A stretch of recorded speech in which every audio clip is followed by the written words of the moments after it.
여러분 반갑습니다. 오늘 강성률 철학TV 제18강은 목적 달성에 도움이 된다면 어떠한 수단도 정당화될 수 있다. 마키아벨리즘 이야기인데요. 이제 이 사진이 마키아벨리 사진이 되겠습니다. 오늘 강의의 순서를 먼저 말씀드리도록 하겠습니다. 근세 초기에 유럽 사회가 어떻게 변화가 됐는지, 그리고 마키아벨리 생애와 그의 사상에 대해서 알아보고, 군주론을 썼는데요. 마키아벨리는 군주에 대해서 어떤 충고를 하는지, 그리고 마키아벨리의 어떤 철학사적 의의가 무엇인지, 이런 순서로 영상 제작해 봤습니다. 15세기 전후에서 근세 초기의 사회적 정치적 변혁인데요. 농업과 자연경제에서 초기 자본주의와 교통경제로 전환이 되면서 경제질서 담당자가 부르주아제, 유상계급이라고 그러죠. 다시 말하면 지식과 경제력을 갖춘 중산층이 이 경제를 담당하게 됐다는 거고요. 정신생활에 영향력을 미치는 계층도 성직자에서 평민으로 이렇게 바뀌어가게 됩니다. 그래서 사진 2는 이제 봉건주의 사회 때 왕에서부터 노예로까지 이렇게 피라미드 형태로 계급 사회를 이루었다는 얘기고, 그러나 여기는 이제 새로운 신흥층들이 이렇게 경제적인 여유를 즐기는 그런 모습입니다. 거대한 상업 경제권을 제압하는 데는 중앙 집권이 필요해서 이제 유럽에는 절대 군주제가 시행되기 이르렀습니다. 그러나 이때 유럽에서 일어나기 시작한 민족의식이 이제 또 중요한데요. 기독교적인 세계 제국의 이념이 사라지게 하면서 새로운 법과 국가 이론을 필요로 하게 됐다는 겁니다. 이게 이제 절대 군주의 상징이라고 할 수 있는 프랑스의 루이 14세고, 여기는 이제 동쪽과 서쪽으로 분열된 로마 제국의 지도를 말합니다. 마키아벨리 생애입니다. 르네상스 시대 이탈리아의 사상가인 이 마키아벨리는 피렌체 공화국에서 이남이 중 셋째로 태어났으며, 아버지는 법률 지식인이었는데 재산을 불리는 데는 전혀 관심이 없었다고 합니다. 마키아벨리는 피렌체 공화국의 제2서기국의 서기장까지 역임을 합니다. 1500년에는 프랑스에 파견돼서 프랑스인 동조자를 뇌물로 매수하는 것이 최선이라고 하는 보고서를 올리게 되고, 이 보고서대로 전략이 먹혀듭니다. 그래서 당국에서는 마키아벨리의 외교 활동을 높이 평가했다, 이런 기록이 있고, 그러나 피렌체 공화정이 붕괴되면서 메디치 가문이 이제 지배권을 회복하게 되죠. 이때 마키아벨리는 공직에서 추방이 되게 됩니다. 그래서 이 무렵에 메디치 가문에게 바치는 책이 바로 군주론인데요. 이 군주론의 요점은 뭐냐면은 국가의 이익을 위해서 군주는 어떠한 수단을 취하더라도 허용돼야 한다. 이것이 이제 우리가 얘기하는 마키아벨리즘입니다. 그러나 마키아벨리는 메디치 가문 암살 모의에 휘말려서 날개 꺾기 고문을 6번이나 당했다고 그래요. 거의 불구자에 가깝게 되는 이 혹독한 고문인데요. 이때 이제 조바니 대 메디치가 출신이 이제 교황이 되면서 사면을 받았지만 대부분의 재산을 몰수당하게 되고, 그 뒤로부터 아버지가 물려준 작은 농장에서 은거하게 됩니다. 이 무렵에 마키아벨리를 유명하게 만든 것은 희극 만드라골라인데요. 피렌체에 다시 공화정이 수립이 되면서 제2서기관 선거에 도전을 했지만 실패하고 맙니다. 만드라골라는 우둔한 늙은 박사의 젊고 아름다운 부인에게 부도덕한 유격을 만족시키는 젊은 사람, 이 박사로부터 또 그것을 이용해서 금전을 사치하는 성직자까지 당시 사회의 퇴폐 풍조를 이제 풍자한 거고, 이성 만능을 여기서 강조를 하고 있습니다. 자, 마키아벨리는 58세 나이로 사망하게 되는데요. 조그만 가족묘에 매장되었다가 나중에 18세기에 피렌체 산타 크로체 성당에 묘로 이장이 되는데, 그 묘비명에는 그 어떤 찬사로도 부족할 만큼 위대한 이름이라고 하는 글이 써졌다고 합니다. 자, 마키아벨리의 사상인데요. 그는 과거 인습적인 도덕 규범으로부터 현실 정치를 해방시키고자 했던 정치학자입니다. 그래서 마키아벨리는 자기 고향인 피렌체죠. 피렌체를 중심으로 해서 이탈리아가 통일되게 되고 또 위대한 국력을 되찾기를 열망했던 사람입니다. 그래서 군주론에서는 오직 국가의 자기 보존과 권력 장악만이 모든 정치 행위의 유일한 목적이 돼야 한다. 이렇게 힘주어서 강조를 했던 겁니다. 자, 마키아벨리즘이라고 하는 것은 목적 달성에 도움이 된다면 어떠한 수단도 정당화될 수 있다. 오늘 강의의 제목이죠. 마지막 승리를 계약하는 것은 기만과 관계, 배신, 거짓 맹세, 폭력 등 비리에 가득 찬 최후 수단일 뿐이다. 우리나라 역사 보면은 쿠데타로 정권 잡은 사람들이 많이 있지 않습니까? 여기는 이제 마피아인데요. 이 사람, 이제 어두운 측면들이 사실은 이런 것들이 더 힘을 발휘할 때가 많다는 겁니다. 자, 이러한 마키아벨리의 철학은 인간에 대한 부정적인 통찰로부터 유래하는데요. 자, 인간을 마키아벨리는 어떻게 봤을까요? 모든 인간은 악한 데다 미련하기까지 하다. 심지어 가족보다도 재산 같은 자신의 이기적 욕망을 더 중시한다. 물론 이제 이런 주장에 대해서 많은 비판을 받게 됩니다만은 인간은 은혜를 모르고 지배자로부터 이익을 얻을 수 있는 한 충성을 다하지만 위험이 닥칠 때는 재빨리 물러서서 반기를 든다. 인간은 필요할 경우에만 선을 행한다. 그리고 기회만 주어지면 언제든지 보복하려 한다. 이중적인 인간의 모습이고 아부의 아부하는 모습입니다. 따라서 그들, 즉 인간의 약속을 믿는 자는 멸망에 갈 수밖에 없다. 악하고도 이기적인 인간을 지배하기 위해서는 힘이 필요하다. 돈이 됐건 군사력이 됐건 억세게 대드는 자에게만 행운은 찾아오기 마련이고 근심보다는 무분별이 낫고 사려보다는 저돌적인 결행이 더 낫다. 이렇게 주저주저하는 햄릿보다는 저돌적인 돈키호테가 더 낫다는 거죠. 결단이 필요하다는 거. 자, 이와 관련해서 동양 철학자 중에 한비자가 있는데요.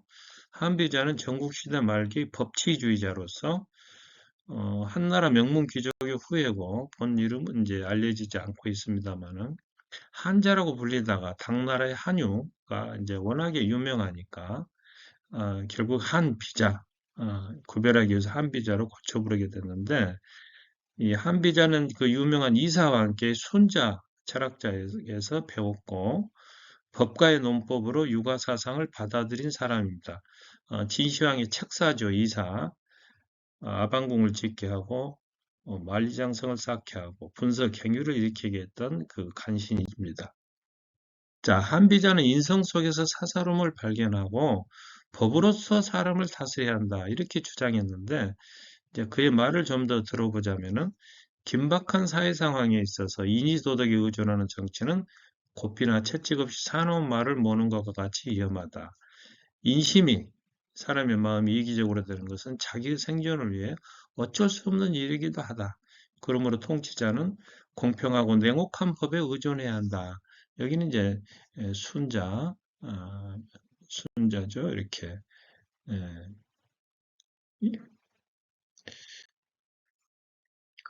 이러한 현실은 국제사회도 마찬가지인데요. 최후의 승리는 도덕이나 정당성이 아니라 군사력과 정략적 수단에 의해서 결정된다. 심지어 국가 권력에 미치지 않는 애국에 대하여 법률은 아무런 효력도 발휘하지 못하기 때문에 더욱 그러하다. 국가사회의 힘의 균형이 무너졌을 때는 언제든 약소국에 대한 강도국의 침략이 있어왔고 오늘날에도 형태는 바뀔 뿐 그대로 계속된다. 이제 6.25 때 그 사진입니다. 베트남 전쟁도 마찬가지고 오늘날 이 세계 군사력 우리나라가 6위로 올라 있습니다만은 결국에 힘이 있어야 나라도 지킬 수 있다. 이런 얘기입니다. 요즘에 러시아가 이제 우크라이나를 침략하지 않았습니까? 원래 우크라이나 땅은 땅이 넓고 비옥하고 유라시대의 유라시아의 대표적인 곡창지대입니다.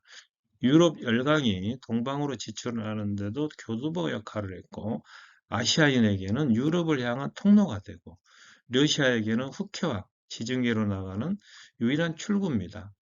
그런데 1994년 12월에 헝가리죠. 헝가리 부다페스트에서 양해각서를 맺었습니다. 그 내용은 뭐냐면 핵을 포기하는 대신에 우크라이나의 안전을 보장한다는 거였는데요.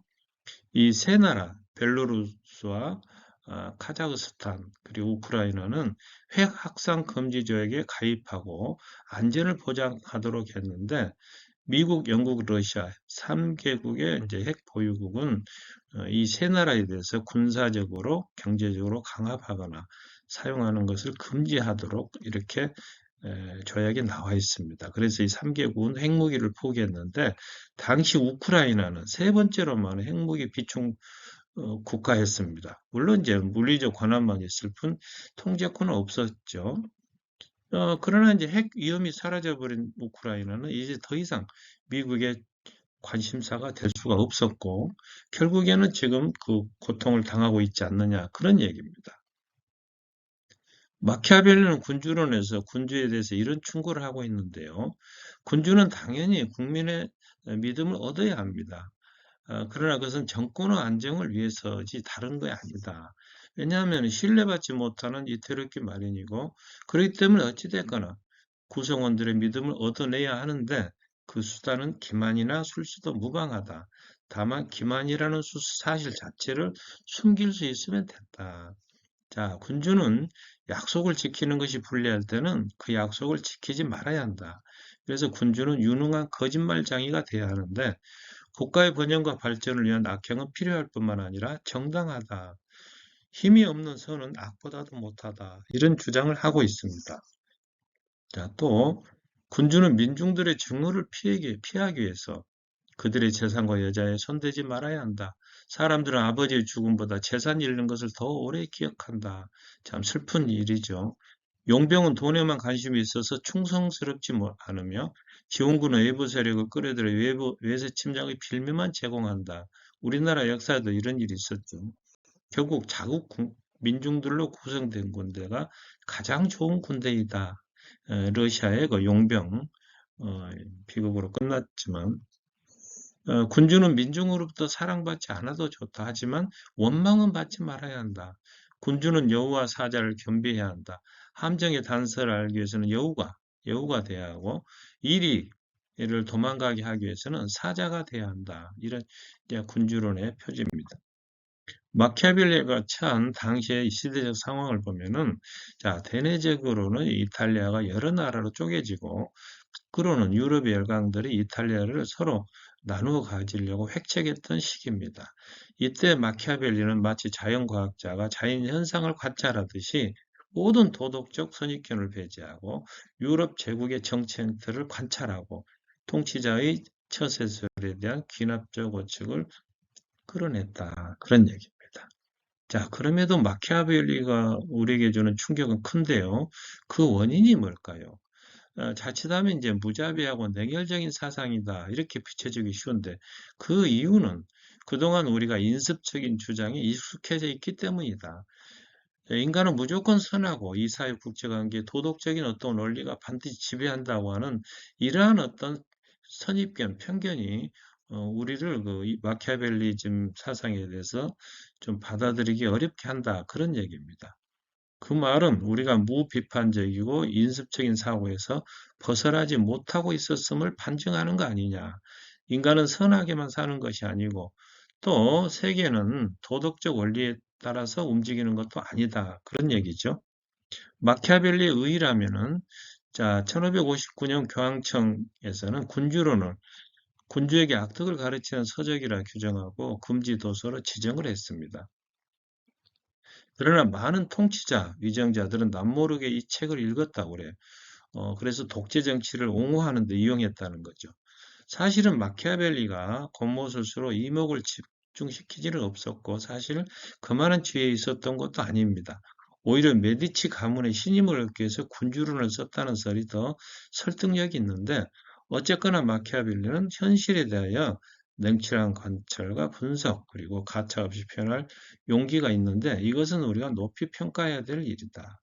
이건 피렌체 시도레이 광장 이건 메디치 가문의 문장이죠. 또 다른 시각이 있습니다. 로마사 농고는 군주론과 달리 민중에 의해 선출된 정치가가 행해야 하는 바를 제시하고 있는데 군주론과는 전혀 결이 다르죠. 자, 그래서 군주론이 메디치 가문의 헌정이 되었다면 로마사 농고는 메디치 가문을 전복시키려는 피렌체 공화주의자들의 음모가 실패한 후에 아마 그들의 입장을 옹호한 것이 아닌가 그런 생각을 하고 있습니다. 자, 마키아벨리즘에 대한 재평가인데요. 우리가 마키아벨리즘 하면 이기적이고 교활하고 도덕적으로 잘못된 행위를 정당화시킨 사상이다. 이렇게 알고 있지만 그러나 마키아벨리는 비도덕적 행위에 대해서 항상 조건을 달아놓고 있다는 겁니다. 시민들이 아닌 부하나 유력자들을 배신하라 이런 주장이 있는데요. 소수의 강자보다 다수의 약자들 편에 서는 것이 유리하기 때문이다. 자, 어쩔 수 없을 때 자연하는 행동은 일시적이 돼야 되고 민중들의 안정을 위해 행사해야 한다. 이런 주장도 하고 있습니다. 따라서 마키아벨리에 불리는 더러운 정치 수단은 애초에 마키아벨리가 의도한 것이 아니었다. 이렇게 말씀드릴 수가 있습니다. 오늘 강의를 정리해 드리도록 하겠습니다. 마키아벨리는 메디치 가문에 의해서 고문도 당하고 재산도 몰수당했는데 국가의 자기보존과 권력 장악만이 모든 정치행위의 유일한 목적이라고 하는, 다시 말하면 목적 달성에 도움이 된다면 어떠한 수단도 정당화될 수 있다. 이것이 마키아벨리즘이고 마지막 승리를 기약하는 것은 기만과 관계, 배신, 거짓 맹세, 폭력 등 비리에 가득 찬 수단일 뿐이고 그것은 바로 모든 인간은 악한 데다 미련하고 은혜를 모르고 필요할 경우에만 선을 행한다고 하는 인간에 대한 부정적인 시각에서 유래한다. 악하고도 이기적인 인간을 지배하기 위해서는 힘이 필요한데 이것은 국제사회에서도 마찬가지다. 군주는 정권의 안정을 위해서 국민의 믿음을 얻어야 하는데 그 수단은 기만이나 술수도 무방하다는 거고 또 한편 마키아벨리가 시민들이 아닌 부하나 유력자들을 배신하라고 주장했다는 설도 있다는 것. 따라서 마키아벨리즘이란 이 더러운 정치 수단은 애초 마키아벨리의 의도는 아니었을 거다. 자, 영상이 좋으셨다면 구독과 좋아요 부탁드리고 오늘도 시청해 주셔서 감사합니다.